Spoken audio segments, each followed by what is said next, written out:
नमस्कार, DD news पर आप दो टूक देख रहे हैं। मैं हूं अशोक श्रीवास्तव।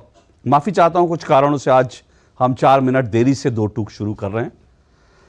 हम अक्सर जब कभी चर्चा करते हैं तो फिर यह बात होती है कि भाई नेता हैं और ये राजनीति कर रहे हैं। राजनीतिक पार्टियों के लिए, नेताओं के लिए हम कहते हैं कि ये राजनीति कर रहे हैं। आखिर नेता और राजनीतिक पार्टियां अगर राजनीति नहीं करेंगी तो फिर आखिर कौन करेगा? ये तो राजनीति करेंगे ही। लेकिन बड़ी बात यह है कि आप राजनीति कीजिए, उससे इनकार नहीं है, पर दिक्कत तब होती है जब आप राजनीति के जरिए नफरत करने लगते हैं। आपकी राजनीति में जब नफरत शामिल हो जाती है, दिक्कत वहां से होती है। सीए यानी नागरिकता संशोधन कानून को लेकर जो सियासत है वो हम सब ने देखी है, और वो आज से नहीं, 2020 में जब यह पूरा मामला शुरू हुआ था और जब नागरिकता संशोधन कानून को लाया गया था, उस वक्त भी हमने देखा था कि इस कानून को लेकर खूब सियासत हुई। और अब जबकि इस कानून को नोटिफाई किया गया और नोटिफाई करने के बाद इस पर एक बार फिर से सियासत शुरू हो चुकी है। लेकिन वो सियासत अब नफरत में बदलती दिख रही है। ऐसा मैं क्यों कह रहा हूं? यह सियासत अब नफरत में बदलती दिख रही है, ऐसा मैं क्यों कह रहा हूं? ऐसा इसलिए कह रहा हूं क्योंकि आप देखिए जिस तरह की बयानबाजी अब हो रही है। बंगाल में ममता बनर्जी कह रही है मैं मर जाऊंगी, लेकिन सीए को लेकर जो है आगे नहीं बढ़ूंगी। तमिलनाडु के मुख्यमंत्री स्टालिन कह रहे हैं कि वो अपने राज्य में इसको लागू नहीं होने देंगे। आखिर तमिलनाडु कोई अलग देश नहीं है, पश्चिम बंगाल कोई अलग देश नहीं है। इसी तरह की बयानबाजी कुछ और लोग भी कर रहे हैं। और दूसरी तरफ शशि थरूर, कांग्रेस के नेता, वो ये कह रहे हैं कि हम सत्ता में आएंगे तो इस कानून को पलट देंगे। और इन सब से आगे निकल गए दिल्ली के मुख्यमंत्री अरविंद केजरीवाल। वो अरविंद केजरीवाल जिनके नेता, जिनके विधायक अमानतुल्लाह खां रोहिंग्या घुसपैठियों को राशन देते, ये खबरें आ चुकी हैं, जिन्होंने रोहिंग्या घुसपैठियों को दिल्ली की जमीन पर बसाया, राशन दिया, वो अरविंद केजरीवाल पाकिस्तान से आने वाले हिंदू और सिख शरणार्थियों को बलात्कारी बता रहे हैं। सोचिए, ये नफरत नहीं तो क्या है? घुसपैठियों के लिए मोहब्बत और शरणार्थियों के लिए नफरत। ये क्यों? सिर्फ इसलिए क्योंकि वो हिंदू हैं? क्या ऐसा तो नहीं है कि क्योंकि शरणार्थियों में हिंदू और सिख हैं इसलिए उनसे नफरत है? वो वोट बैंक नहीं होते। जो वोट बैंक होते हैं उनको बसाया जाता है, राशन दिया जाता है। उनको जो कमजोर वर्ग हैं, ईडब्ल्यूएस, उस कोटे के लिए जो फ्लैट बनते हैं, उन फ्लैट्स में बसाया जाता है।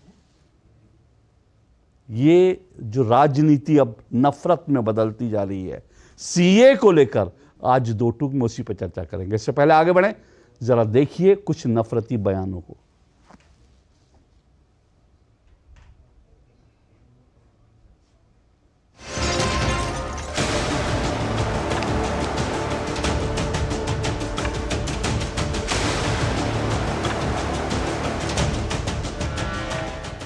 বাংলায় আমরা থাকতে কোনো ডিটেনশন ক্যাম্প করতে দেব না, কোনো এনআরসি করতে দেব না, কারো অধিকার কাটতে দেব না, কাউকে বঞ্চনা করতে দেব না, কাউকে লাঞ্ছনা করতে দেব না। এর জন্য যদি আমার জীবনও যায় আমি জীবন দিতে তৈরি। বাংলার মানুষের অধিকার আমি কিছুতেই কাটতে দেব না। खुशी से लोग नाच रहे हैं, झूम रहे हैं पूरा बंगाल में, क्योंकि सालों से लोग इसी का इंतजार कर रहे थे। कई पीढ़ी निकल गई इसे देखते देखते। प्रधानमंत्री ने उनका आशा का सम्मान किया है, जो नागरिकता देने की व्यवस्था किया है, जो लोग खुश हैं, मोदी को धन्यवाद दे रहे हैं और आशीर्वाद कर रहे हैं। अगर झुग्गी लगा के आपके पता नहीं वो कौन लोग हैं, क्या हैं, सारी कानून व्यवस्था चरमरा जाएगी। चोरियां, डकैतियां, बलात्कार बढ़ेंगे हमारे देश के अंदर। पूरी कानून व्यवस्था, और पता नहीं कैसे कैसे लोग आएंगे वहाँ पे। सुरक्षा व्यवस्था, हमारे देश की सुरक्षा व्यवस्था का क्या होगा? चारों तरफ दंगे फैल जाएंगे। ये क्यों लाए हैं कानून? बता रहे हैं बीजेपी केवल अपना वोट बैंक बनाना चाहती है। जो रोहिंग्या मुसलमान हैं उनको तो दिल्ली में जगह भी मिलने चाहिए, घर रहने के लिए प्लाट भी मिलने चाहिए, लेकिन सिखों को नागरिकता भी नहीं मिलनी चाहिए, हिंदुओं को नागरिकता भी नहीं मिलनी चाहिए जो बांग्लादेश से आए हैं। ये घटिया जो दोगला स्टैंड है अरविंद केजरीवाल जी का, ये उनकी मानसिकता तो बताता है और किस तरह से तुष्टीकरण की राजनीति करने के लिए, एक वर्ग की वोट लेने के लिए किस तरह से आज सिखों को नागरिकता ना मिले इसका विरोध कर रहे हैं। हमें इस बात का खेद है। कानून तो बन गया है, कानून तो बन गया है। दिसंबर 2019 में लोकसभा और राज्यसभा में ये पारित हो गया, बिल पारित हो गया। 4 साल 3 महीने लगे हैं हमारे, लगातार यही सवाल है।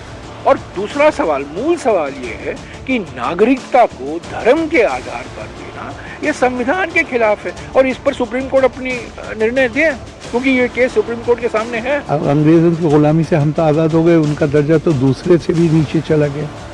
तो ये महात्मा गांधी का किया हुआ वादा है और उनसे लेके हर किसी ने इस वादे को दोहराया। सरकार का एक बहुत अच्छा फैसला है कि इससे आम मुसलमान को कोई नुकसान नहीं है। जो लोग 2014 से यहाँ बाशिंदे हैं, जिनको देश से प्रेम था, जिससे जो देश के अंदर यहाँ रुके, उनके लिए सीए कानून का मैं स्वागत करता हूँ। इतनी उनकी कड़ी तपस्या थी जो वो नागरिकता के लिए लड़ रहे थे कि हमको नागरिकता मिले। बहुत सारी ऐसी चीज़ें होती हैं जो एक नागरिक को मिलती हैं, जो सेवाएं हैं, जो बहुत सारी चीज़ें हैं वो एक नागरिक को मिलती हैं। वो जो अब एक नागरिकता उनको मिल जाएगी तो बहुत सारी सेवाएं उनको भी मिलने लग जाएंगी, उनके बच्चों को, उनके परिवारों को। बेशक ये बहुत ही ऐतिहासिक फैसला है, उनके लिए तो एक वरदान साबित हुआ है जिनको नागरिकता मिली है। हमें डरने की तो कोई ज़रूरत नहीं है। हमारे देश के अंदर ऐसी चीज़ें हैं नहीं कि कोई ऐसा कानून पारित हो जाए जिससे हमें बहुत ज़्यादा डर लगे। लेकिन ये सब चीज़ें एक आम नागरिक के, जहाँ जो बाहर से आते लोग, नागरिक जहाँ शरणार्थी होना चाहते हैं हमारे देश के, तो उन सब के लिए बहुत बेटर है। इससे हमें डरने की कोई भी आवश्यकता नहीं है। तो देखा आपने किस तरह के बयान दिए जा रहे हैं। ये कहा जा रहा है कि ये लोग आएंगे तो डकैती डालेंगे, चोरियां करेंगे, बलात्कार करेंगे। कौन लोग? पाकिस्तान में प्रताड़ित हिंदू और सिख। ये सवाल पूछा जाना चाहिए। दिल्ली में जब दंगे हुए थे और देश में कई जगह जब दंगे हुए तो उन दंगों में रोहिंग्या की संलिप्तता पाई गई।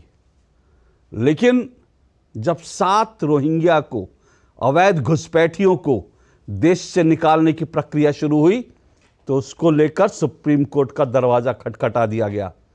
रोहिंग्या घुसपैठियों को बचाने के लिए जो लोग सुप्रीम कोर्ट का दरवाजा खटखटाते हैं, जो लोग दंगाइयों को बचाने के लिए सुप्रीम कोर्ट का दरवाजा खटखटाते हैं, वो हिंदू और सिख शरणार्थियों को बलात्कारी और चोर डकैत बताते हैं। दो टूक में आज इसी पर चर्चा होगी। मेरे साथ आज 5 मेहमान जुड़ रहे हैं। आइए परिचय करवा दूं। मेरे साथ गुरु प्रकाश पासवान जुड़ चुके हैं, बीजेपी के प्रवक्ता हैं गुरु प्रकाश पासवान। सोफिया खान मेरे साथ जुड़ी हुई हैं, टीएमसी सपोर्टर, राजनीतिक विश्लेषक हैं। मेरे साथ वरिष्ठ अधिवक्ता जुड़ी हैं, चांदनी शाह राजनीतिक विश्लेषक हैं। परविंदर सिंह सेठी आम आदमी पार्टी सपोर्टर हैं और मेरे साथ राजनीतिक विश्लेषक रमनीश वत्स जुड़े हैं।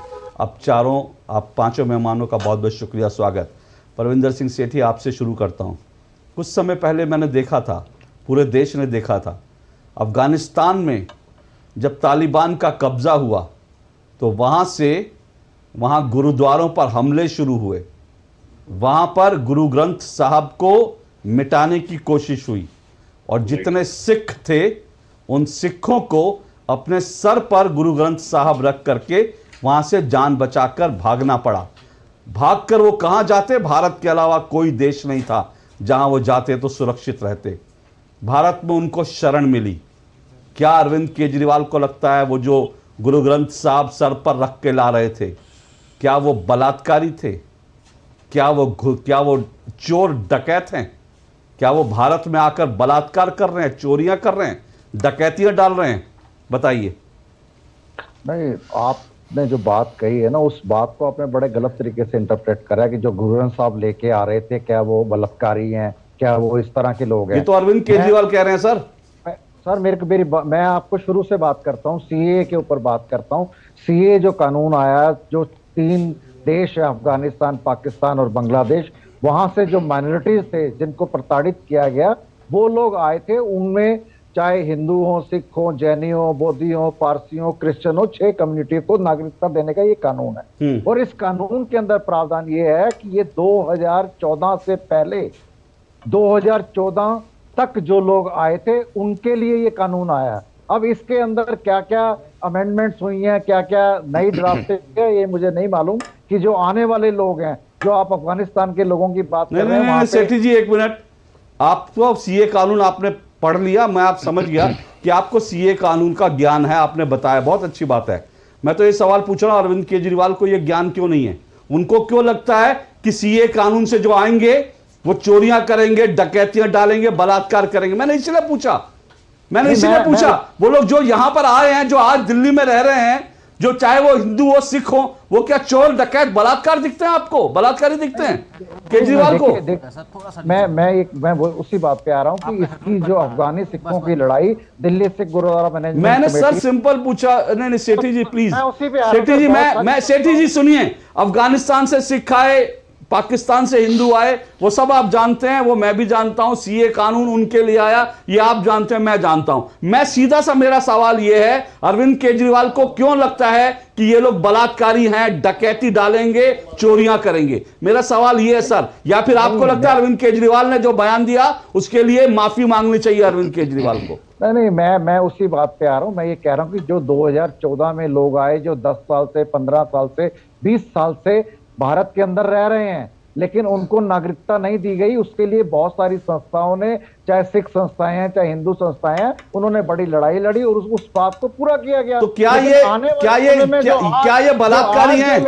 क्या ये डकैती डाल रहे हैं? नहीं, मैं देखिए, अरविंद केजरीवाल जी ने ये कहा कि जो लोग अब आएंगे। अच्छा, पहले जो आए वो शरणार्थी थे, अब जो आएंगे वो बलात्कारी होंगे? नहीं, बलात्कारी तो ये शब्द ये सब मेरा नहीं है सर, अरविंद केजरीवाल का है। अरविंद केजरीवाल का, ये लोग चोरियां करेंगे, डकैती डालेंगे, बलात्कार करेंगे, दंगे करेंगे, ये अरविंद केजरीवाल के शब्द हैं। उन्होंने, उनकी बात का ये भी एक बड़ा सत्य है कि जो लोग, जो कश्मीरी पंडित कश्मीर से यहाँ आए हुए हैं, उनको आज तक तो आपने वहाँ पे ये तो कहा ही नहीं। सुनिए, ये सर आपका कहना है, अरविंद केजरीवाल ने ये नहीं कहा। सुनिए एक मिनट सेठी जी, अरविंद केजरीवाल ने कश्मीरी पंडितों की वापसी पे कुछ नहीं कहा, बल्कि वो तो हंसी ठट्ठा कर रहे थे जब वो कह रहे थे कि भैया सरकार जो है पोस्टर लगा रही है फिल्म के। जब कश्मीरी पंडितों पर फिल्म आई तो यही अरविंद केजरीवाल कह रहे थे कि ये सब बकवास है, ये सब जो है ये सब फिक्शन है। उनको कश्मीरी पंडितों की कितनी चिंता है वो देश ने देख लिया था, समझ गए थे। लेकिन एक मिनट, आपने कहा ना, आपने भी ये बात स्वीकार करी कि अरविंद केजरीवाल ये कह रहे हैं कि अब जो आएंगे वो इस तरह के लोग होंगे कि चोरी करेंगे, डकैती डालेंगे, बलात्कार करेंगे। तो मैं गुरु प्रकाश पासवान से, ठीक है सर, मैं समझ गया अरविंद केजरीवाल का भाव, अब तक जो है वो ठीक थे, लेकिन आगे आने वाले चोर, डकैत और बलात्कारी होंगे। गुरु प्रकाश पासवान रिस्पॉन्ड कीजिए। चोर, डकैत और बलात्कारी, ये अरविंद केजरीवाल के शब्द है, मेरे शब्द नहीं है। उन लोगों को, ये मेरे शब्द नहीं है सेठी जी, अरविंद केजरीवाल के शब्द है। अगर आप शर्मिंदा है तो कहिए, अगर आप शर्मिंदा है तो डिबेट में कहिए कि अरविंद केजरीवाल अपने शब्द वापस लो। अगर शर्मिंदा है तो कहिए, नहीं तो शांत हो जाइए, अगर अरविंद केजरीवाल के साथ खड़े तो शांत हो जाइए। गुरु प्रकाश पासवान, परविंदर सिंह सेठी कह रहे हैं अब तक जो लोग आए वो ठीक होंगे, लेकिन अब जो आएंगे वो अरविंद केजरीवाल कह रहे हैं कि आप लोग बलात्कारियों को हिंदुस्तान में ले आएंगे, डकैती करने वालों को, चोर लुटेरे को ले आएंगे, लाने की तैयारी कर रहे हैं। गलत शब्दों का समर्थन, ये अरविंद केजरीवाल के शब्द हैं। बोलिए गुरु प्रकाश जी। इसके ऊपर बार-बार वो कर रहे हैं। मैं एक बार नहीं 1000 बार बोलूंगा, क्योंकि अरविंद केजरीवाल के शब्द हैं। अगर आप शर्मिंदा तो बोलिए कि अरविंद केजरीवाल ने शब्द वापस लो, बोलिए, हिम्मत है तो बोलिए, उनको डिफेंड करने की जरूरत नहीं है। आएंगे वो, उनको आप रोजगार नहीं देंगे तो रोजगार की बात छोड़ दीजिए, रोजगार पे मैं आऊंगा। उन्होंने चोर, डकैत, बलात्कारी शब्द का इस्तेमाल किया। अब रुकिए, अगर आप रुकिए, अब इनकी आवाज नीचे कर दीजिए, इनका फेडर डाउन कीजिए। अब ये मेरा टाइम वेस्ट कर रहे हैं, क्योंकि ना इनको अरविंद केजरीवाल के शब्दों पे शर्मिंदगी है और इसका बचाव कर रहे हैं। और ये कह रहे हैं अब जो आएंगे हिंदुस्तान में शरणार्थी, वो चोर, डकैत होंगे, बलात्कारी होंगे। गुरु प्रकाश पासवान रिस्पॉन्ड कीजिए। नहीं अशोक जी, देखिए ये बहुत ही दुखद है और बहुत ही दुर्भाग्यपूर्ण है। ऐसा मेरे ख्याल से पहली बार हो रहा है। और अरविंद केजरीवाल जी, खास तौर पे आज उनके दोहरे मापदंडों की पराकाष्ठा हो गई है।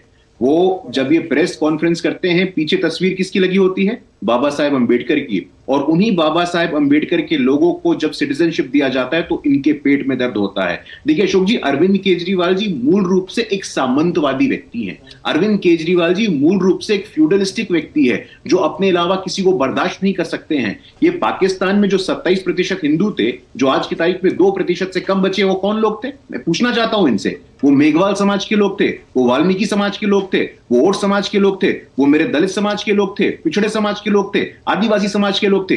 बांग्लादेश में जो 25% हिंदू थे 1971 में, वो 3% से कम रह जाते, तो उनकी जवाबदेही किसकी है? मुझे समझ में नहीं आता है। जब बाबा साहब अंबेडकर, जोगेंद्रनाथ मंडल सब इनकी बात करते थे कि इन दलितों का संरक्षण कहीं है तो भारत में है। और मैं बता देना चाहता हूं कि CAA इससे बड़ा सामाजिक न्याय का कानून कोई हो नहीं सकता है। जो भी व्यक्ति, जो भी नेता, जो भी राजनीतिक दल CAA के खिलाफ है, वो दलितों के खिलाफ है। जो भी व्यक्ति, जो भी राजनीतिक दल CAA के खिलाफ है। ओके, लेकिन गुरुप्रकाश पासवान 2 सवाल। मैंने तो उन शब्दों को लेकर, मैं उनके बाकी शब्दों पर भी जाऊंगा, मुझे कोई एतराज नहीं है, क्योंकि मैं ये चाह रहा था कि जो कम से कम अरविंद केजरीवाल का सपोर्ट करते हैं, आज कम से कम वो ये खुलकर तो बोलें कि इन शरणार्थियों के लिए, जो बेचारे वहां अपनी जिंदगी नहीं बचा पा रहे, वो अपनी बहू बेटियों को नहीं बचा पा रहे, वो यहां पर आके बलात्कार करेंगे। ये अरविंद केजरीवाल का, मुझे लगता है कि इस साल का, मैं ये कहूंगा 2024 का, इस साल का सबसे शर्मनाक राजनीतिक बयान है, मैं ये कहूंगा। लेकिन मैं उनके सवालों पर भी आऊंगा, मैं उनके सवाल उठाने से चूकूंगा नहीं। 2 चीज वो कहते हैं, भाई क्या वो ठीक है, वो दलित हैं, इस तरह के सिख हैं, लेकिन वो यहां पर आके चोरी चकारी नहीं करेंगे। वो यहां पर आएंगे, सबके घरों के सामने झुग्गियां बसा लेंगे, वो आएंगे तो लोगों का रोजगार ले लेंगे, वो आएंगे तो हमारे हिस्से की रोटी खा जाएंगे। ये सवाल भी तो अरविंद केजरीवाल ने उठाया ना, इनके बारे में तो आपको सोचना होगा ना। नहीं, देखिए अशोक जी, ऐसा है कि अरविंद केजरीवाल जी तुष्टीकरण का दूसरा नाम है। आप सिरे से उठा करके देखिए, उत्तर से लेकर के दक्षिण तक, पूरब से लेकर के पश्चिम तक CAA का विरोध कौन कर रहा है? आज अरविंद केजरीवाल जी, अकबरुद्दीन ओवैसी, असदुद्दीन ओवैसी, आज आम आदमी पार्टी और AIMIM एक साथ खड़ी है और लगातार ये भ्रम फैला रहे हैं, लगातार ये लोगों को भ्रमित कर रहे हैं। मैं पूछना चाहता हूं, मैं आम आदमी पार्टी के जो प्रवक्ता हैं उनको चुनौती देता हूं कि CAA में या CAA का जो रूल नोटिफिकेशन हुआ है उसमें एक शब्द, एक प्रोविजन आप बताइए जो कहता है कि मुस्लिम समुदाय के लोग अप्लाई नहीं कर सकते हैं। क्यों झूठ बोल रहे हैं आप? क्यों भ्रम फैला रहे हैं आप? अरविंद केजरीवाल जी को एक्सपोज करना बहुत जरूरी है। नहीं, वो ये नहीं कह रहे। वो कह रहे हैं जो भी आएंगे उनको, उनके लिए व्यवस्था कैसे करेंगे? भारत में पहली 140 करोड़ की आबादी वाला देश है। नहीं, देखिए अरविंद केजरीवाल जी अपने यहाँ तो व्यवस्था कर नहीं पाए। अरविंद केजरीवाल जी के घर के सामने MCD के सफाई कर्मचारी अपने वेतन के लिए तड़पते रहते हैं, आप उनकी व्यवस्था तो कर नहीं पाए। पंजाब में दलित समाज के छात्र स्कॉलरशिप के लिए तड़पते रहते हैं, आप उनकी व्यवस्था तो कर नहीं पाए। जहां तक हमारी बात है, इंफ्रास्ट्रक्चर की बात हो, सुविधा की बात हो, हमने सुनिश्चित किया है। आज हम नागरिकता दे रहे हैं, कल हम संरक्षण देंगे, और परसों जो भी संभव होगा, जिस प्रकार देश में अमृतकाल की हम बात कर रहे हैं, हमारा दलित समाज का लोग, ओट समाज का लोग जब पाकिस्तान और बांग्लादेश से आएगा, उनके लिए पूरी की पूरी व्यवस्था भारत की सरकार निश्चित रूप से करेगी। अरविंद केजरीवाल जी का दलित विरोधी चेहरा, अरविंद केजरीवाल जी का तुष्टीकरण करने वाला चेहरा, अरविंद केजरीवाल जी का ओवैसी वाला चेहरा आज सबके सामने आया है अशोक जी। और ये बताना बहुत आवश्यक है, उनका सामंतवाद, उनका घोर तुष्टीकरण करने वाला चेहरा आज पूरे देश भर के सामने आ गया है। उनके नजर में दलित समाज के लोग चोर हैं, उनके नजर में दलित समाज के लोग डकैत हैं, उनके नजर में दलित समाज के लोग रेपिस्ट हैं। मैं पूछना चाहता हूं आम आदमी पार्टी के प्रवक्ता से, जो लोग आते हैं यहां पे, जिनके नागरिकता के प्रोसेस को सरलीकरण किया गया है, आपके नजरों में वो चोर हैं, आपके नजर में हम डकैत हैं, आपके नजर में हम रेपिस्ट हैं? आप जवाब दीजिए, स्पष्टीकरण दीजिए और देश के दलितों से माफी मांगिए। मैं आपसे मांग करता हूं कि आप माफी मांगिए। यहां पर सेठी जी रिस्पॉन्ड कीजिए, मैं सोफिया जी के पास जाऊंगा उसके बाद, लेकिन आप रिस्पॉन्ड कीजिए, क्या माफी मांगनी चाहिए अरविंद केजरीवाल को इन शब्दों के लिए? पहली बात तो मैं स्पष्ट कर दूं, मैं आम आदमी पार्टी का प्रवक्ता। हाँ, आप समर्थक है, सॉरी समर्थक है। विचारधारा को लेकर चलता हूं, ना मेरा पार्टी से कोई लेना देना है, लेकिन मैं सच्चाई की बात करता हूं। आप कह रहे थे जो लोग आएंगे उन लोगों को हम उनकी व्यवस्था करेंगे। मुझे आप बताइए, जो कश्मीरी पंडित यहाँ रह रहे हैं, आपने क्या उनकी क्या व्यवस्था करी? क्या आपने उनको वहां फंसा दिया? जब वो 30 साल से यहाँ रह रहे हैं, आपने उनको क्या रोजगार दिया? क्या आपने उनको पक्के मकान दिए? क्या आपने उनको मेडिकल फैसिलिटीज दी? क्या आपने उनको गैस का चूल्हा दिया? जो वो लोग जगह जगह जाके लोगों से पैसे इकट्ठे करते हैं, राशन इकट्ठे करते हैं, उनके बच्चे जाके, आपने 30 साल से उनको तो पूछा नहीं। जो लोग आएंगे, सेठी जी सुनिए, सेठी जी एक मिनट, सेठी जी एक मिनट, सेठी जी सुनिए, सेठी जी प्लीज, सेठी जी प्लीज, सेठी जी मेरा एक चीज पे आपत्ति है, सुनिए सेठी जी, एक बात पे मेरी आपत्ति है, सुनिए। मैंने किसी कश्मीरी पंडित को, मैं कश्मीरी पंडितों के बीच पला बड़ा हूं, मैंने किसी कश्मीरी पंडित को आज तक लोगों के घरों में जाकर राशन इकट्ठे करते नहीं देखा। इतना कम से कम इतनी बदनाम नहीं, उनकी दिक्कतें सुनिए। आपने जो सवाल उठाए वो वैलिड हो सकते हैं, मैं उनकी बात नहीं कर रहा कि उनके लिए क्या प्रबंध किए, लेकिन मैंने किसी कश्मीरी पंडित को राशन मांगते नहीं देखा। अगर आज मेरे शो में कोई कश्मीरी पंडित होता तो आपको इतना जबरदस्त पलटवार करता कि आपको शर्मिंदा होना पड़ता। कम से कम ऐसा मत कहिए, ऐसा मत कहिए, सुनिए, ऐसा मत कहिए कश्मीरी पंडितों के लिए। उन्होंने अपने खून पसीना एक करके उन्होंने अपनी जमीन से बेघर होने के बावजूद उन्होंने जो है अपनी जिंदगी को ठीक किया है। उन्होंने मेहनत मजदूरी करके कमाया, किसी के घर जाकर भीख नहीं मांगी। आप उनको भिखारी मत बताइए, कैंपों में नहीं आप उनको भिखारी मत, कैंपों में रहे वो ठीक है, वो ठीक है, वो बात सुनिए। आप उनको भिखारी मत कहिए, आप उनको भिखारी मत कहिए कश्मीरी पंडितों को, शर्म आनी चाहिए। एक तो पहले शरणार्थियों को आप रेपिस्ट बता रहे हैं आम आदमी पार्टी, और आप कह रहे हैं अब इनकी आवाज नीचे कर दीजिए, नीचे करिए, शर्मनाक है, ये शर्मनाक है, ये शर्मनाक है। किसी कश्मीरी पंडित को भिखारी बना दिया आपने, कोई भिखारी नहीं है। अरे सिख भी आए थे 1947 में बंटवारे के बाद, लेकिन उन्होंने भीख नहीं मांगी। आपको अच्छी तरह से मालूम है, सिखों ने अपनी मेहनत मजदूरी करके आज वो इज्जत की नौकरी कर रहे हैं, इज्जत से कमा रहे हैं, और उसी तरह से कश्मीरी पंडितों ने इज्जत से किया। उनको भिखारी मत बनाइए। कश्मीरी पंडित आपके लिए भिखारी हैं, दलित जो आपके लिए रेपिस्ट हैं, शर्म आनी चाहिए। सोफिया खान रुकिए। अगर आप इस तरह की बयानबाजी देंगे तो मुझे घोर आपत्ति है। सोफिया खान, ममता दीदी कहती हैं, सभी को जी नमस्ते। सोफिया जी, ममता दीदी कह रही हैं कि मैं मर जाऊंगी लेकिन लागू नहीं होने दूंगी। ये इस देश में इस तरह से होगा कि भाई आप और सवाल ये नहीं है, सवाल ये कानून ऐसा नहीं है कि आप इसको लागू, ये सीबीआई नहीं है कि आपने कंसेंट दे दिया और सीबीआई नहीं आ सकती। उन्होंने कंसेंट दिया था, सीबीआई नहीं आ सकती, लेकिन कोर्ट ने कहा संदेश खाली के मामले में सीबीआई जांच कर रही है। तो ये देश एक है, कोई पश्चिम बंगाल अलग से कोई देश नहीं है कि कोई कहे मैं मर जाऊंगा लागू नहीं होने दूंगा। क्या इससे नहीं लगता कि भावनाएं भड़कती हैं? अशोक जी, सबसे पहले तो मैं गुरु प्रकाश जी को जवाब देना चाहूंगी। ये जो दलितों की बात कर रहे हैं, महिलाओं की बात कर रहे हैं, ये देश में हिंदुओं और सिखों की बात कर रहे हैं, तो इसी बंगाल में संदेश खाली में जो हुआ, वहां पर एक IPS officer, on duty officer को खालिस्तानी बोला गया, पगड़ी पहना हुआ सिख को खालिस्तानी बोला हुआ, जिसको लेकर बंगाल में बहुत ज्यादा प्रोटेस्ट भी हुआ सिख समाज से। अगर हम हिंदुओं की बात करें तो क्या मणिपुर के हिंदू नहीं थे? क्या मणिपुर में बौद्ध धर्म के लोग नहीं हैं? उनके बारे में क्यों नहीं इनके मुंह से निकलता? जितने भी भाजपा के प्रवक्ता हैं तब तो ये चुप्पी साध लेते हैं। अगर हम महिलाओं की बात करें तो क्या हाथरस की बेटी वो सनार्थनी नहीं थी? क्या मणिपुर में जो नग्न अवस्था में घुमाया गया, क्या वो सनार्थनी नहीं थी? पहले अपने देश की बहु बेटियों को, और जो हमारे युवा हैं, हमारे देश के 140 करोड़ की जो जनता है, क्या वो कम है इस देश में? क्या यहाँ पे भूखमरी कम है? क्या यहाँ पर बेरोजगारी कम है? यहाँ किसान जो है आंदोलन करके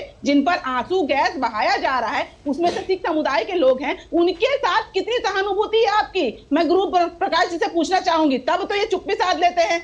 उसी दलित समाज का एक पुरुष था जिसके ऊपर इन्होंने मूत्र विसर्जन किया, उसके बारे में भी जरा बात कर लीजिएगा। आपकी सहानुभूति बहुत सिलेक्टेड एंड सिलेक्टिव होती है। जब चुनाव आता 2019 में, ये सीए कानून का जिन जो है वो आज फिर जगा दिया गया। अगर ये पास करना ही था तो आप 2019 या 20 के पहले अब कर दिए होते, लेकिन आज पास तो सोफिया जी हो गया था। अगर नहीं, सोफिया जी पास तो 2020 में ही हो गया था, लेकिन इसको फिर से उजागर, देखिए भाजपा का 10 साल का रिपोर्ट कार्ड इनके पास कुछ है नहीं। इनके पास नौकरी इन्होंने दी नहीं, 2 करोड़ नौकरी हर साल देने वाले थे। ये बताइए, इनके रिपोर्ट कार्ड लेकर आइए कितनी नौकरियां दी हैं। और ये 400 सिलेंडर में जो चूड़ियां फेंकती थी स्मृति ईरानी, आज 1000 से पार है ये सिलेंडर। तब तो इनका मुंह जो है वो बंद हो जाता है। ओके, विषय पर ओके सोफिया जी विषय पर आपने जो मुद्दे उठाए, 1 मिनट गुरु प्रकाश पासवान रिस्पॉन्ड करेंगे। हाँ, गुरु प्रकाश पासवान रिस्पॉन्ड करेंगे, लेकिन एक चीज मैं कह रहा हूं, सोफिया जी, आप सुन नहीं पाए तो मैं जल्दी से बता देता हूं इन्होंने क्या कहा, और जरा मेरा पैनल जरा देख ले, गुरु प्रकाश जी सोफिया जी को सुन पाए तभी रिस्पॉन्ड कर पाएंगे। लेकिन मोटी बात क्या है, सोफिया जी ने कहा, गुरु प्रकाश जी आप दलितों की बात करते हैं, लेकिन दलित के ऊपर मध्य प्रदेश में जब आपकी सरकार थी वहां मूत्र विसर्जन का हुआ। इसके अलावा वो कहती हैं कि आप लोगों को मणिपुर नहीं दिखता, आप महिलाओं की बात करते हैं, आपको मणिपुर नहीं दिखता। संदेश खाली में एक IPS अधिकारी को आपके नेता ने खालिस्तानी कहा, सिखों का कितना सम्मान किया, ये सारे सवाल उन्होंने उठाए। पर सोफिया जी सिर्फ एक बात कह रहा हूं मैं, उसके बाद गुरु प्रकाश जी रिस्पॉन्ड करेंगे आपके सारे सवालों का। जो आपने कहा ना दलितों की बात, संदेश खाली में भी वो दलित महिलाएं हैं जिनको माना ही नहीं गया कि उनके साथ जो है एक TMC का नेता क्या कर रहा था, वो भी दलित महिलाएं थी और जो इंसाफ मांग रही थी। और दिक्कत यही है कि सब लोग जो है मणिपुर की बात करते हैं, मुझे कतई एतराज नहीं, मैं बार बार कहता हूं मणिपुर पर करिए, एक नहीं 10 बार बात कीजिए, जो हुआ शर्मनाक हुआ। लेकिन जो लोग मणिपुर पे बात करते हैं उनके मुंह सिल जाते हैं, संदेश खाली का नाम उनके मुंह से नहीं निकलता कि संदेश खाली में महिलाओं के साथ वो शेख शाहजहां क्या कर रहा था। एक मिनट रुकिए, गुरु प्रकाश जी रिस्पॉन्ड कर दो फिर मैं आऊंगा। गुरु प्रकाश जी रिस्पॉन्ड कीजिए। नहीं अशोक जी, मैंने बहुत ही ध्यानपूर्वक हमारी बहन की बातों को सुना है, और अच्छी बात है कि आपने संदेश खाली की बात की, और मैं बिल्कुल ही स्वागत करता हूं कि TMC की नेता, TMC के समर्थक, TMC के प्रवक्ता कम से कम इस बात को स्वीकार कर रहे हैं कि संदेश खाली में कुछ हुआ था। आप ही के पार्टी के ऑफिस बेयरर, आप ही के पार्टी के नेता शाहजहां अभी जेल में है। शाहजहां के ऊपर क्या आरोप था, मैं पूछना चाहता हूं आपसे। आप बात करते हैं दलितों की, आप बात करते हैं आदिवासियों की। शाहजहां के वजह से संदेश खाली में वहां की दलित महिला ने कहा है कि मुझे अगवा कर लिया गया था, और मुझे अगवा करके ये कहा गया था कि 3 दिनों तक तुम मेरे साथ रहो, नहीं तो तुम्हारे हस्बैंड का कटा हुआ सर हम तुम्हें अपने थाली में सजा करके देंगे। तब आपका मुंह सिल गया था, तब आपके मुंह में कुछ आवाज नहीं आई थी, तब आपके मुंह में दही जम गया था। मैं पूछना चाहता हूं आपसे, जैसा कि अभी देखिए मैं बीच में नहीं बोल रहा था, थोड़ा सुनने का धैर्य रखिए। आप लोकतंत्र का सम्मान करिए, आप बोलती हैं तो दूसरे सुनते हैं, जब दूसरे बोले तो आप भी सुनने का धैर्य रखिए। आप बात करते हैं दलितों की, TMC से अब अभिषेक बनर्जी, ममता बनर्जी के अलावा आप मुझे एक दलित, एक आदिवासी महिला या पुरुष का नाम बताइए, मैं खुली चुनौती देता हूं आपको। आप दलितों की बात कर रही हैं, आप हाथरस के दलितों की बात कर रही हैं, मणिपुर की महिलाओं की बात कर रही हैं, मैं आपको खुली चुनौती देता हूं अशोक जी के इस शो पे, आप अभिषेक बनर्जी और ममता बनर्जी के अलावा एक दलित, एक आदिवासी महिला का नाम जो तृणमूल कांग्रेस में हो, आप उनका नाम तक नहीं बता पाइएगा। ये तो सच्चाई है आपकी, ये तो सच्चाई है आपकी सामंतवादी सोच की, ये सच्चाई है आपकी मानसिकता की। जो हुआ मणिपुर में बहुत दुखद था और उसके लिए सरकार ने उचित कार्रवाई की है। मध्य प्रदेश में जो हुआ तुरंत हम लोगों ने कार्रवाई किया था, तुरंत हम लोगों ने सुनिश्चित किया था, और उन्हीं को CM हाउस ला करके उनका चरण वंदन भी किया गया। ये आपको नहीं दिखता है। समाज में अन्याय है, समाज में गैर बराबरी है, समाज में असमानता, हम इसको स्वीकार करते हैं, लेकिन हम उससे लड़ रहे हैं। हमारे पार्टी का कोई पदाधिकारी, हमारे पार्टी के किसी नेता पे यह आरोप नहीं लगता है कि आपके शरण में, आपके संरक्षण में पूरे के पूरे क्षेत्र की दलित और आदिवासी महिलाओं के साथ रेप होता है। गूगल कर लीजिए। एक मिनट गुरु प्रकाश जी, मैं मुझे एक ब्रेक लेना, पर ब्रेक लेने से पहले एक बात मैं कहना चाहूंगा। पूरी डिबेट जो है दलितों पर इसलिए शिफ्ट हो गई क्योंकि जो पंजाब में जो कुछ हो रहा है, वहां माफ कीजिएगा पाकिस्तान में जो कुछ हो रहा है, वहां ज्यादातर जो है दलित हैं, उत्पीड़न का शिकार। जो वहां थोड़े बहुत जो अलग बाकी लोग हैं, क्योंकि वहां पर कुछ लोग ऐसे भी हैं जो सीनेटर हैं, हालांकि जो पाकिस्तान के एक सीनेटर जो है वो बाकायदा संसद में कह रहे हैं कि मुझ पर प्रेशर डाला जाता है, बार बार मुझे कहा जाता है कि मैं मुस्लिम हो जाऊं। और पाकिस्तान में जो लोग थोड़े से जिनके पास साधन थे, ऐसे लोग जो है पाकिस्तान छोड़कर निकल गए। आज ही मैं एक ऐसी महिला का, एक ऐसी बच्ची का, एक ऐसी लड़की का इंटरव्यू देख रहा था जो हिंदू थी, पाकिस्तान में जिसका जन्म हुआ, लेकिन पाकिस्तान में जो हालात थे वहां से वो छोड़ करके अमेरिका में जाके बच गई, क्योंकि उसके पास साधन थे, वो चली गई।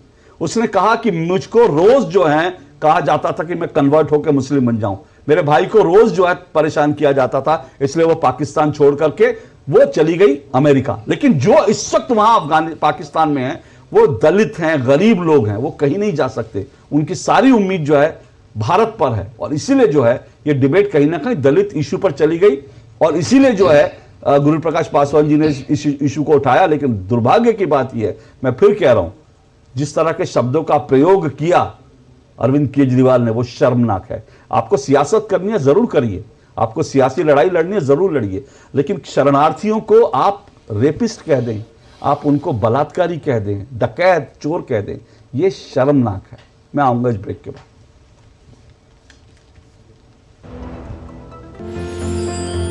साल बरस और सदी नहीं एक युग गुजर जाएगा। उम्र न पूछो वंडर की, जब फर्क नजर आएगा। वंडर सीमेंट, फर्क नजर आएगा। बाबा हमारे लिए कितनी मेहनत करते हैं,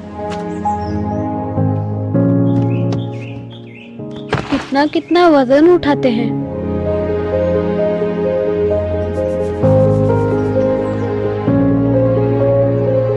कितना पसीना बहाते हैं।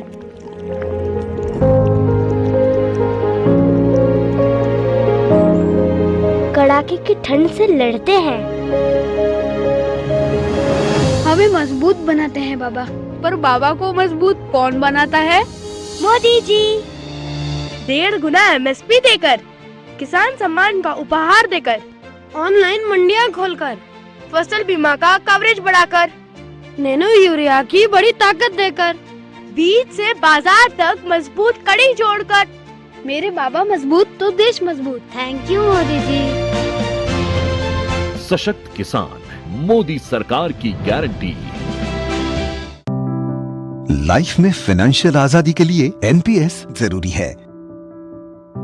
रिटायरमेंट में फाइनेंशियल आजादी रहे जारी, एनपीएस से आज ही करे तैयारी। एनपीएस जरूरी है। जल्दी टिफिन पैक करो। राजू, मोबाइल छोड़ो। अरे दीदी वो बैंक का नंबर चाहिए, रिफंड ही नहीं आया है। मिल गया। अब भी कॉल करता हूँ दीदी। बिना नंबर जांचे? अक्सर जालसाज बैंक की नकली वेबसाइट और फर्जी नंबर से पैसों की धोखाधड़ी करते हैं। तो फिर सही नंबर? बैंक की ऑफिशियल वेबसाइट या तो कार्ड। आपने तो बचा लिया दीदी। काम से नहीं। आरबीआई कहता है, सही वित्तीय बर्ताव करे आपका बचाव। धुएं चूल्हे से जिसने छुड़ाया नाता, जोड़ा है सेहत और सम्मान से, मैं उनका परिवार हूँ। झंझटों और तकलीफों से जिसने मुक्त किया, 10 करोड़ से अधिक बहनों को उज्जवल किया, मैं उनका परिवार हूँ। युद्ध में भी जो नहीं झुका, जब बढ़ी विश्व में 300% महंगाई, तो बहनों की ढाल बन खड़ा रहा, मैं उनका परिवार हूँ। सालों में जिसने काया पलट दी देश की, 300 रुपए की सब्सिडी देकर मेरा बोझ संभालता है, मैं उनका परिवार हूँ। बस 503 रुपए में आया है आज मेरा उज्ज्वला सिलेंडर, क्योंकि हम मोदी का परिवार हैं। मेरा भारत, मेरा परिवार। India is experiencing the impact of global warming and climate change, with more intense heat waves each passing year. This is one of the effects of the greenhouse gases emitted by humans. We need to act now to cool the earth and prevent future catastrophe. Increase green cover by planting more local trees. Burning dry leaves, agriculture residue and garbage is hazardous for the environment and our health. Conserving water bodies, groundwater recharge through rainwater harvesting and use of perforated surfaces cools the earth and reduces water problems during summer. Investing in energy-efficient appliances, green transportation, clean fuel and alternative energy sources will ensure low greenhouse gas emissions. It's not too late. Be the solution. Stop pollution. Cool Mother Earth.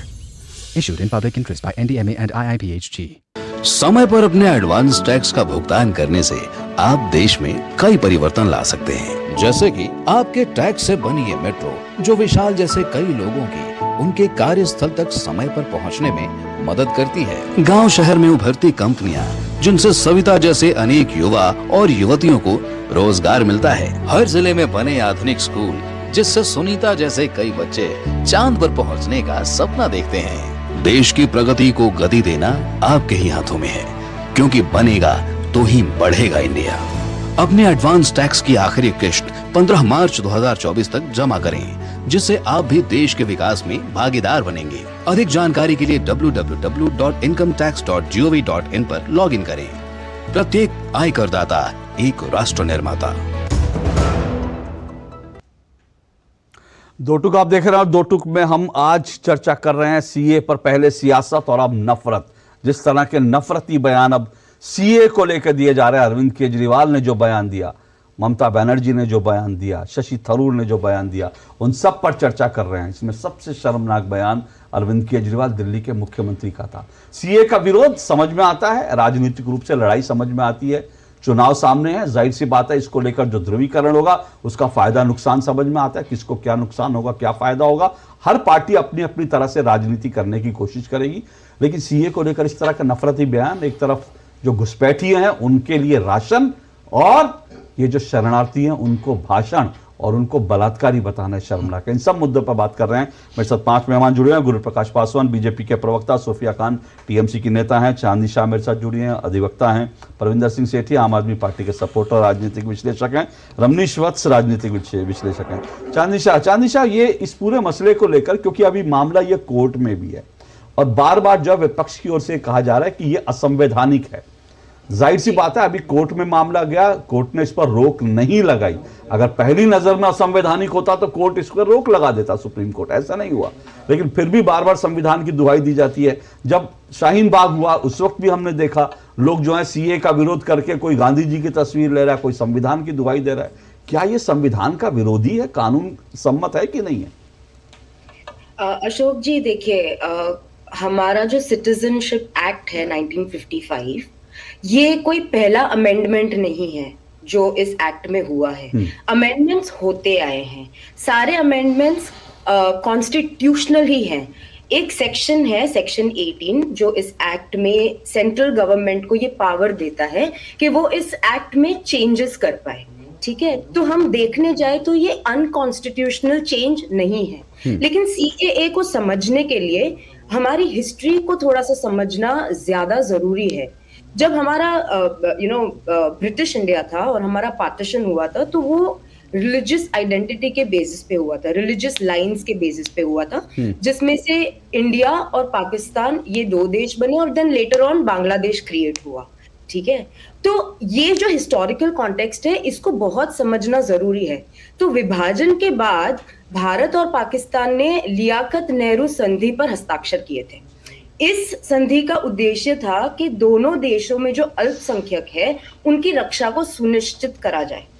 तो अगर हम आज देखें तो इन agreements के बावजूद जो पाकिस्तान है या उसके बाद जो बांग्लादेश हुआ, अफगानिस्तान है, वहां पे जो रिलीजियस माइनॉरिटीज हैं, बिकॉज स्टेट रिलीजन इन तीनों कंट्रीज का इस्लाम है, तो वहां पे माइनॉरिटी के तरीके हिंदू, सिख, क्रिश्चियन, पारसी, यही सारे आएंगे, बुद्धिस्ट, यही सारे वहां पे माइनॉरिटी कही जाएगी।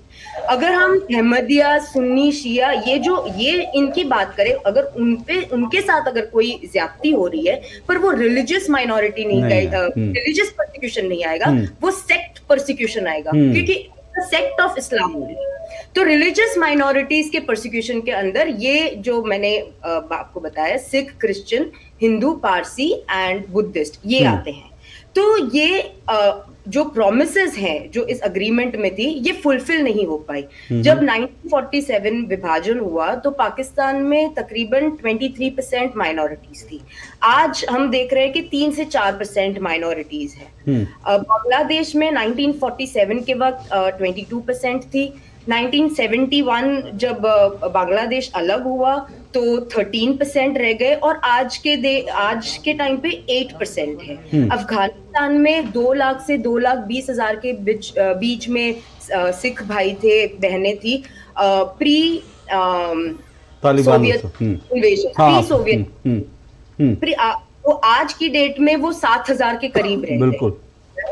तो सीएए क्या कहता है कि CAA is nothing new. CAA कोई भी कंट्री में अगर आप सिटीजनशिप लेने जाते हो, एक नेचुरलाइजेशन प्रोसेस होता है जिसमें आपको दिखाना पड़ता है कि आप कुछ सालों तक उस कंट्री में रहे हो और उसके बेसिस पे आपको सिटीजनशिप दी जाती है। इंडिया में वो है 11 साल।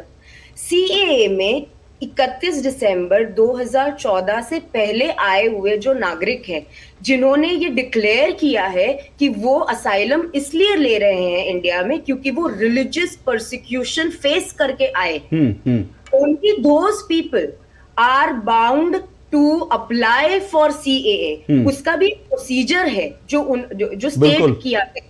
एक स्पेशल कमेटी बिठाई जाएगी जो उन एप्लीकेशंस को स्क्रूटिनी, मतलब ये सब जो प्रक्रिया है ये सब संविधान का, आपने बहुत सही आपने बताया कि रिलीजियस प्रोसिक्यूशन है और सेक्ट प्रोसिक्यूशन में क्या फर्क होता है, क्योंकि अक्सर ये कह दिया जाता है कि भाई वहां तो अहमदिया भी इस तरह के हो रहे हैं, लेकिन अगर अहमदिया वहां हो रहे हैं तो मैं तो आपने तो रिलीजियस और सेक्ट के प्रोसिक्यूशन की बात की, मैं तो ये कह रहा हूं कि वहां पर अगर कोई प्रताड़ना का शिकार हो रहा है तो ये वो लोग हैं जिन्होंने भारत को काट करके अपने हिस्से की जमीन ले ली। आप अपने हिस्से की जमीन भारत को काट कर ले जा चुके और आज भी आप भारत में आना चाहते हो। और वो हिंदू नहीं थे, वो सिख नहीं थे, वो पारसी और जैन नहीं थे जिन्होंने वो पाकिस्तान मांगा था। वो तो वहां से अपनी जान बचा के निकलना चाह रहे थे, लेकिन उस वक्त नहीं निकल पाए, फंस गए, क्योंकि हमने बंटवारा किया और बंटवारे के बाद हमने उनको इतना भी वक्त नहीं दिया कि वो लोग बेचारे जहां पर हैं वहां से निकलकर आ जाते सुरक्षित। बेचारे गरीब लोग थे, जहां रह गए वहां रह गए, फंस गए। लेकिन ये पूरी जो राजनीति है रमनीश, एक बात जो है जो अरविंद केजरीवाल ने कही है, भाई हम अक्सर यही तो बातें करते हैं अपने आसपास, भाई हम अपने कोठियों में रहने वाले लोग हम कहते हैं यार हमारे घर के सामने झुग्गियां बच गई, तो अरविंद केजरीवाल वही तो कह रहे हैं कि भाई आपके घर के सामने झुग्गियां बच जाएंगी अगर ये लोग आएंगे, तो फिर आपको कैसा लगेगा, कैसे समर्थन करते हैं इसका? देखिए, सबसे पहली बात है कि सीए की बात करते हैं तो देखिए इसके पहले हमें जाना होगा कि संविधान, अभी बहुत सारी बातें हुई, संविधान निर्माता की बात हुई, संविधान की बात हुई, कॉन्स्टिट्यूशन की लंबी लंबी बातें कर रहे थे बहुत सारे हमारे पैनलिस्ट, लेकिन बात करते हैं संविधान निर्माता का सबसे ज्यादा प्रताड़ना देने वाले, तौहीन करने वाले, बाबा साहब का अपमान करने वाले कांग्रेस पार्टी, और आज शोषित, वंचित और दलित की बात करते हैं ये। फिर अरविंद केजरीवाल की बात करते हैं तो अरविंद केजरीवाल जी को भी पता होगा सिख कम्युनिटी भी हमारी अल्पसंख्यक में आती है, तो उसको आप सीधा अपमान कर रहे हैं। चूंकि आपने कहा, अरविंद केजरीवाल जी ने कहा कि बलात्कार करेंगे और यहाँ पे आकर के ये जो है चोरी डकैती और बहुत सारी तरह की बातें जो दलीलें देने का प्रयास कर रहे थे, तो सीधा सीधा आप देखा जाए तो आप जो हिंदू जो है शरणार्थी के रूप में जो आज बस रहा है, रच बस रहा है, जो आज सिख कम्युनिटी है, जैन कम्युनिटी है, आप पारसी कम्युनिटी है, उन सबको आप सीधा सीधा अपमान करने की बात करते हैं। फिर ममता दीदी और ओवैसी कहते हैं कि सीए में जो है मुस्लिम को भी लागू किया जाए, मुस्लिम को भी डाला जाए, लेकिन अब बात करते हैं कि बार बार, देखिए एक बार की बात है, हमारे माननीय गृह मंत्री अमित शाह जी ने बार बार इस बात को दोहराया है कि यहाँ पे किसी भी सीए में किसी की नागरिकता छीनने की तो बात है नहीं, नागरिकता देने की बात है। और नागरिकता किसको दी जा रही है? जो हिंदू जो है, जो सिख कम्युनिटी है, पारसी जो है, पाकिस्तान में, अफगानिस्तान में, बांग्लादेश में प्रताड़ित है। और सबसे पहली बात है, सबसे पहली बात समझने की जरूरत है अशोक जी, सबसे ज्यादा प्रताड़ना तो पहला शिक्षा मंत्री योगेंद्रनाथ मंडल ने दलित हिंदू जो नेता थे उनको दी गई थी पाकिस्तान में। उसके बाद आप देखिए भाग करके वो हमारे भारत में आए, उसके बाद बांग्लादेश में रचना बसना पड़ा उनको।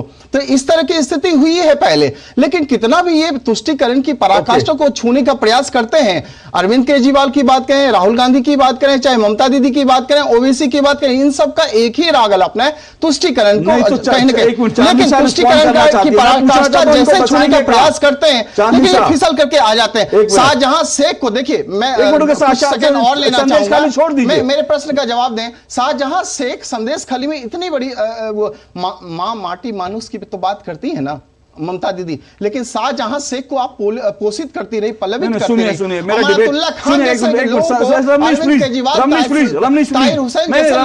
मैं संदेश खाली, एक मिनट रमेश प्लीज, मैं संदेश खाली पे आज डिबेट नहीं करना चाहता, मैं इस पे काफी डिबेट कर चुका हूं, वो एक कंटेक्स्ट में उठाया गया, उसके ऊपर जवाब हो गया। मेरा एक मिनट चांदनिशा भाई, आप रिस्पॉन्ड करना चाहते हो कि सवाल एक है अरविंद केजरीवाल का, इतने लोगों को बसाएंगे कैसे, कहां से लाएंगे और कैसे इतने लोगों को रोजगार देंगे? मैं इस सवाल पर आना चाहता हूं, अगर आप रिस्पॉन्ड करना चाहती हैं तो। जी अशोक जी, देखिए पहली बात तो ये बहुत ही दुख की बात है कि जो हमारे पॉलिटिशियंस हैं अरविंद केजरीवाल जैसे, जो कि अपेरेंटली आईआईटी से ग्रेजुएटेड है, वो एक सिंपल से चीज को इतना घुमा फिरा के सिर्फ पॉलिटिकली मोटिवेटेड और एक वेस्टेड इंटरेस्ट के साथ लोगों के सामने रखते हैं। उन्होंने कहा कि जो लोग आएंगे, जो लोग पहली बात तो कोई नया आने वाला ही नहीं है। 1 जनवरी 2015 को भी अगर कोई आया होगा तो वो भी सीएए में शामिल नहीं होगा। ये पहली चीज है। दूसरी चीज जो उनके बयान है कि ये आके क्या करेंगे, ये ऐसे लोग आएंगे, कैसे लोग आएंगे पता नहीं, ये इसलिए आता है क्योंकि उनके पास एक्चुअली कहने के लिए कुछ है ही नहीं। ये इनके जो ऐसे रिमार्क्स आते हैं वो उनकी मनोस्थिति बताते हैं, वो कितने रैटल्ड हैं इन सारी चीजों को लेके, और वो अपने ये जो पॉलिटिकल अपहीवल होता है उसको लेके। एक बहुत इंपॉर्टेंट चीज है ये बताना कि सीएए को इंडिया के साथ ही कुछ लेना देना नहीं है, तो इंडिया के मुस्लिमों के साथ तो कोई लेना देना दूर वो बात तो कई बार क्लियर की जाए, लेकिन आपने सही कहा वो रैटल्ड है, इसीलिए इस तरह के बयान देते हैं। मैं आऊंगा सेठी जी आपके पास, एक ब्रेक ले रहा हूं, मैं ब्रेक के बाद आऊंगा सेठी जी, और उम्मीद करूंगा इस सवाल का जवाब गुरु प्रकाश जी से भी लेने की कोशिश करूंगा, क्योंकि बार बार हालांकि चांदनी जी ने समझाया कि भाई जो लोग आ चुके वो हैं, ऐसा नहीं है कि आप लोग फ्लड गेट खोल दे रहे हैं और कह रहे हैं कि पाकिस्तान के सारे लोग भागकर हिंदुस्तान आ जाएं और वो आके दिल्ली में सब जगह झुग्गियां बना लेंगे और जो है वो बलात्कार करने लगेंगे महिलाओं के साथ, वो जो है इस तरह से जो डराने वाली बात करना, मतलब ये मुझे लगता है बहुत अपने आप में खतरनाक सोच है। इसी सोच के ऊपर मैं आज ये चीज एक बहुत इंपॉर्टेंट है कि अभी जो लोग कैंप्स में और असाइलम में रह रहे हैं उन पे ऑलरेडी जो टैक्स पेइंग मनी है वो जा रहा है उनके बेटरमेंट के लिए। जब उनको सिटीजनशिप मिल जाएगी उन लोगों को तो वो जॉब्स ले पाएंगे, वो अपने लिए अपनी जो राइट्स है अपने लाइफ की जो लेकिन केजरीवाल जी यही तो कह रहे हैं कि जॉब तो पहले ही जो लोग हैं उनको नहीं दे पा रहे, तो गुरु प्रकाश जी इस पर गुरु प्रकाश जी रिस्पॉन्ड कीजिएगा। मैं आऊंगा इस पर एक छोटे से ब्रेक के बाद, मैं ब्रेक के बाद आ रहा हूं जी। साल बरस और सदी नहीं, एक युग गुजर जाएगा, उम्र न पूछो वंडर की, जब फर्क नजर आएगा। वंडर सीमेंट, फर्क नजर आएगा। मौसम को अपने पैशन के बीच जो नहीं आने देते, मैं उनका फैन हूं। मेरी तरह एसबीआई भी आपका फैन है, इसलिए एसबीआई आपके लिए थोड़ी एक्स्ट्रा मेहनत करता है। तो excellent customer service, assistance to MSMEs और टेक्नोलॉजी ड्रिवन बैंकिंग सॉल्यूशंस। घर छोड़ दूं, एसबीआई बदल रहा है क्योंकि हम एक बदलते देश के फैन हैं। एसबीआई, देश का फैन। देखो यार, जिंदगी का कोई भरोसा नहीं, पता नहीं कब फोटो पे हार चढ़ जाए और फैमिली का फ्यूचर, बच्चों की पढ़ाई खतरे में पड़ जाए। तो आज ही पॉलिसी बाजार से 1 करोड़ का टर्म लाइफ इंश्योरेंस कराओ, सिर्फ 525 रुपए महीने से शुरू। गोल्डी छोले मसाले, जहाँ जाए रिश्ते बनाए, जहाँ जाए रिश्ते बनाए, गोल्डी मसाले। लेट हो गया आज तो। अरे बेटा नाश्ता तो करते जाओ। मम्मा फिर से वही बोरिंग नाश्ता। अच्छा मम्मा, तुम्हारा ही घास फूस वाला नाश्ता मुझे नहीं करना है।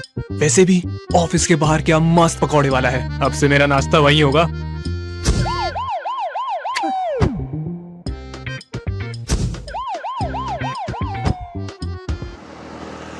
क्या भैया, जब देखो टीवी देखते रहते हो, कभी तो वर्कआउट कर लिया करो। अरे ये वर्कआउट करके समय खराब क्यों करना है?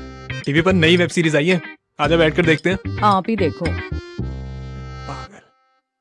कब तक इस सायरन को अनसुना करते रहेंगे? भागदौड़ भरी जिंदगी, बिगड़ती हुई जीवन शैली और अनुचित खान पान देता है कैंसर से लेकर हृदय रोग, डायबिटीज, ब्लड प्रेशर, अनिद्रा जैसी कई गैर संक्रामक बीमारियों को निमंत्रण। आज ही शराब और धूम्रपान से नाता तोड़िए। एक लंबी और स्वस्थ जिंदगी के लिए शारीरिक गतिविधियों को अपनाइए, मौसमी फल और सब्जी खाइए। सेहत से खिलवाड़ की नहीं कोई माफी, बाकी समझदार को है इशारा काफी।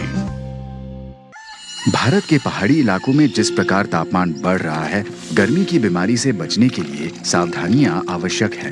टीवी, रेडियो, अखबार और मोबाइल फोन पर गर्मी की चेतावनी का ध्यान रखें। अधिक पानी और प्राकृतिक तरल पिएं। शराब, चाय, कॉफी और सॉफ्ट ड्रिंक्स टालें। काम ठंडे समय पर करें और दिन के सबसे गर्म समय 12 से 3 आराम करें। पशुओं को छाया वाली जगह में रखें और पर्याप्त पानी दें। केवल ताजा बना खाना खाएं। ताजे फल और सब्जियां अधिक खाएं। गर्मी की बीमारी के लक्षण पहचानें: कमजोरी, चक्कर, जी मिचलाना, अत्याधिक पसीना, ऐंठन, भ्रम, तेज सांसें, बेहोशी। तबीयत खराब होने पर प्राथमिक चिकित्सा लें और 108 या अन्य एम्बुलेंस सेवा बुलाएं या अस्पताल जाएं। सतर्क रहें, सुरक्षित रहें। एनडीएमए एवं IIPHG द्वारा जनहित में जारी।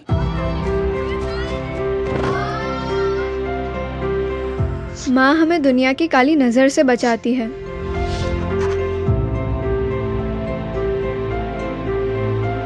माँ हमारे सपने सजाती है। माँ हमें पढ़ाती है, बढ़ाती है। माँ हमें पैरों पर खड़ा करती है। माँ हमारे लिए कितना स्ट्रगल करती है। माँ हम सबको मजबूत बनाती है, लेकिन माँ को मजबूत कौन बनाता है? मोदी जी। किसी को नल देकर, किसी को गैस, किसी को टॉयलेट देकर, किसी को बिजली, किसी को लोन देकर, तो किसी को डिजिटल बनाकर। मेरी माँ मजबूत तो भारत माँ मजबूत, ये मोदी सरकार की गारंटी है। Thank you Modi ji. गर्मियों में जब तापमान 40 डिग्री पार करने लगे, ऐसे में ठंडे घर सिर्फ आराम ही नहीं, जीवित रहने के लिए भी अनिवार्य हो गए हैं। हम सभी कम लागत वाले शीतलन के आसान तरीके अपना सकते हैं, जैसे सोलर रिफ्लेक्टिव सफेद पेंट, ठंडी छत तकनीक, वायु रोशनी संचार और क्रॉस वेंटिलेशन, थर्मोकॉल इंसुलेशन, होलो ईंटें, छत पे घास की गठरी रखना या बेल लगाना। अगर आप नई इमारत बना रहे हैं तो सादी दीवारों की जगह कैविटी दीवार तकनीक का उपयोग करें। जाली वाली और छिरोकेदार दीवारें धूप को रोकती है और वायु प्रवाह बढ़ाती है। रंग रोगन के लिए चूना या मिट्टी जैसी प्राकृतिक चीजों का इस्तेमाल करें। कांच का उपयोग कम करें। घर के आसपास स्थानीय पेड़, लता वाली हरी दीवारें तथा इंडोर पौधे गर्मी को मात देते हैं। अमल करने से पहले विशेषज्ञ की सलाह लें। जीवन में ठंडक लाएं, घर को स्वर्ग बनाएं। NDMA एवं IIPHG द्वारा जनहित में जारी। साल, बरस और सदी नहीं, एक युग गुजर जाएगा। उम्र न पूछो वंडर की, जब फर्क नजर आएगा। वंडर सीमेंट, फर्क नजर आएगा। तो दो टूक आप देख रहे हैं। दो टूक में जो सियासत नफरत में बदलती जा रही है सीए को लेकर, उसी पर चर्चा करें। गुरु प्रकाश जी पासवान जी, आप रिस्पॉन्ड कर दीजिए, क्योंकि एक सवाल बार बार है कि भाई रोजगार, वो अभी चांदनी जी ने कहा ये लोग जो रह रहे हैं उसके बाद उनको फिर वो रोजगार लेने लगेंगे, करेंगे और वो अपने पैरों पे खड़े हो जाएंगे। पर वही बात अरविंद केजरीवाल कह रहे हैं कि रोजगार है ही नहीं, विपक्ष कह रहा है रोजगार है ही नहीं। आप लोगों ने पहले ही रोजगार की देश में कमी, अब इन लोगों को कहां से देंगे? नहीं, देखिए अशोक जी, ये भ्रम मैं अभी के लिए और हमेशा के लिए दूर कर देना चाहता हूँ। यहाँ बैठे जितने भी विपक्ष के प्रवक्ता हैं, मैं उनसे पूछना चाहता हूँ कि आज बेरोजगारी का दर क्या है, आज महंगाई का दर क्या है। आप मुझे बताइए कि अनएम्प्लॉयमेंट रेट क्या है, इन्फ्लेशन रेट क्या है और 2014 के पहले क्या था। और मुझे ये भी बता दीजिएगा कि आज का बेरोजगारी दर, आज का महंगाई का दर 2014 से पहले ज्यादा है। ये किस प्रकार की भ्रम फैलाने वाली बात होती है? आज ईपीएफओ में 30 करोड़ से ज्यादा लोग सदस्य बनते हैं तो वो नौकरी पेशा नहीं बनते हैं क्या? आज 55 करोड़ से अधिक लोग मुद्रा से बेनिफिशियरी बनते हैं तो वो रोजगार नहीं लेते हैं क्या? आज सरकारी नौकरी के आंकड़े 25 करोड़ से अधिक क्रॉस करते हैं तो वो रोजगार नहीं होता है क्या? ये मुझे समझ में नहीं आता है अशोक जी। ये भ्रमित करने वाली बात है, ये डाइवर्ट करने वाली बात है। मैं पुनः बोलना चाहता हूं, जो भी लोग सीए का विरोध करना चाहते हैं वो मुझे एक शब्द दिखा दें, वो मुझे एक पंक्ति दिखा दे जो ये कहता है कि मुसलमान समाज के लोग नागरिकता के लिए अप्लाई नहीं कर सकते हैं। अरे भाई, पाकिस्तान की मुसलमानों की आपको चिंता है क्या? अफगानिस्तान की मुसलमानों की आपको चिंता है क्या? बांग्लादेश की मुसलमानों की आपको चिंता है? सोफिया खान रिस्पॉन्ड कीजिए, क्या एक भी शब्द वो कह रहे हैं दिखा दीजिए जिसमें मुसलमानों के विरोधी हो, फिर इतना क्या? सोफिया खान। देखिए, रोजगार की बात जो कह रहे हैं गुरु प्रकाश जी, मैं बताना चाहूंगी कि बंगाल में 20 लाख से ज्यादा श्रमिक जो आवास योजना और 100 दिन का पैसा पाते हैं, सबसे पहले तो केंद्र ने वो पैसे रोक दिए हैं। मनरेगा के तहत जो श्रमिकों को पैसा मिलना था वो पैसे रोक दिए, करोड़ों रुपए जो है वो रोक दिया। उसके बारे में भी जवाब जरूर दीजिएगा। और ये जहां महंगाई की बात करते हैं तो महंगाई किस दर की बात करते हैं? आप आंकड़ों के साथ बैठिए ना। आप ये बताइए कि 400,000 से पार हो गया है। अरे वो आंकड़े दे रहे हैं सोफिया जी, उन्होंने आंकड़े दिए, वो आपसे आंकड़े देने के लिए कह रहे हैं। पेट्रोल डीजल आसमान छू रहा है। 400 आपने कहा था ना आपकी बार 400 पार, तो 400 पार आपका पेट्रोल होने वाला है बहुत जल्द। कहाँ पे? पाकिस्तान की बात कर रही है क्या आप? अगर 5 साल, अरे सोफिया जी कहाँ बात कर रहे हैं? 400 बार पाकिस्तान में है सोफिया जी, हिंदुस्तान की बात कर रहे हैं हम। आपने 400 बार पाकिस्तान का बोल दिया। सोफिया जी क्या? नहीं सोफिया जी, थोड़ा सा तर्कपूर्ण बात कर ले। 2-3 सवाल आपके सामने। सोफिया जी मैं माफी चाहता हूं, मेरे पास समय कम है, लेकिन थोड़ा सा अगर तर्क से बात कर लेंगे तो थोड़ा डिबेट ठीक हो जाएगी। भारतीय जनता पार्टी ने 14% मुसलमान। सुनिए, दिक्कत पता क्या है? एक मिनट रुकिएगा। दिक्कत पता क्या है? एक मिनट रुकिए चांदी जी। दिक्कत क्या है मैं आपको दिखाता हूं। दिक्कत पता है ये जो है ना, हम कहां से डिबेट कहां पहुंच जाते हैं, वो क्यों होता है? दरअसल इस देश में नफरत जो है ना वो पनप रही है। आपको एक छोटा सा आपको क्लिप दिखाता हूं, 30-40 सेकंड का। ये डीएमके के मंत्री का क्लिप है, जरा सुन लीजिए, उसके बाद में बताता हूं। नफरत जो है ना, ये सब मोदी विरोधियों में क्यों पनप रही है नफरत, और ये नफरत किस हद तक चली गई। इसीलिए डिबेट में भी हमने कहा 400 पार, तो सोफिया जी पाकिस्तान का रेट बता रही हैं आप, हम हिंदुस्तान में डिबेट कर रहे हैं। 400 का पेट्रोल का रेट पाकिस्तान में। जरा वो चलाइए, जरा वो क्लिप चलाइए डीएमके के, जरा दिखाया, एक चेहरा और दिखा देता हूं, जरा दिखाइए डीएमके के नेता की क्लिप।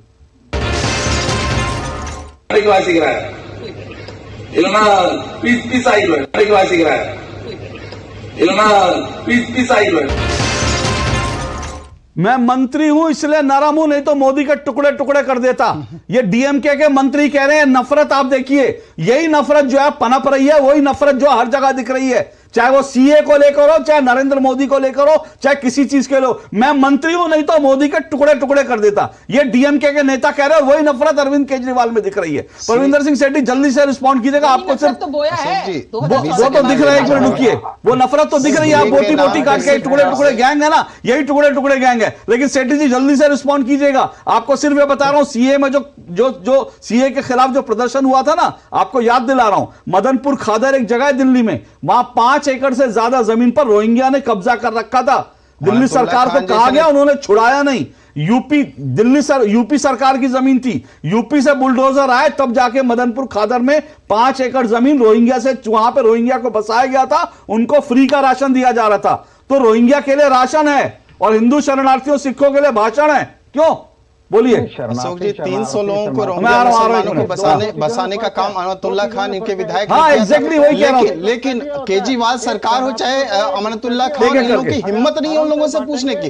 रोहिंग्या को बसाने का काम करते हैं केजरीवाल जी, लेकिन उनको कहने दीजिए 30 सेकंड, रमनीश 30 सेकंड उनको कहने दीजिए, फिर मैं आपको रिस्पॉन्स, एक मिनट उनको 30 सेकंड कहने दीजिए रमनीश। कितनी नौकरियां दी साल में? अरे भैया मैं रोहिंग्या को पूछ रहा हूँ, रोहिंग्या को क्या दिया आपकी सरकार ने? नहीं, रोहिंग्या हो या कोई भी हो, वो सारे, अगर कोई पैट्रियट है, देशद्रोही है, उसके साथ सख्त से सख्त कार्रवाई होनी चाहिए। अगर व्यक्ति कोई इनोसेंट है और मुसलमान है, उसको आप बोलोगे नहीं, कॉलेज और यूनिवर्सिटी जो कर्मचारी अब तक शरणार्थी बात करते हैं इसलिए कि ये सारे के सारे एक नैरेटिव चलाने का प्रयास किया जा रहा है कि मुसलमानों की नागरिकता छिन जाएगी।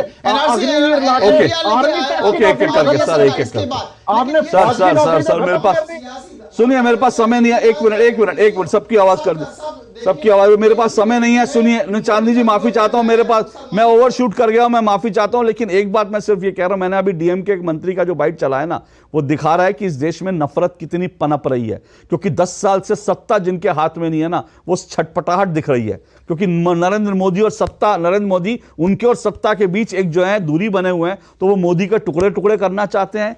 शरणार्थियों में, हिंदू शरणार्थियों में, सिख शरणार्थियों में उन्हें बलात्कारी दिखते हैं, उनको चोरी डकैत करने, और रोहिंग्या में उनको जो है भगवान दिखते हैं। रोहिंग्या के लिए जो है राशन है और बाकी लोगों के लिए भाषण है। यही दुर्भाग्य की बात है। ये सामने से नफरत से निकलने की जरूरत है। मुझे लगता है कि 2024 के चुनाव में जनता इस नफरत वालों गैंग को, मुझे लगता है, सही जवाब देगी। लेकिन आज के लिए समय इतना ही है। बहुत बहुत शुक्रिया मेरे सभी मेहमानों का। 2 टूक में आज बस इतना ही। आपसे कल फिर मुलाकात होगी। फिलहाल इजाजत दीजिए। नमस्कार।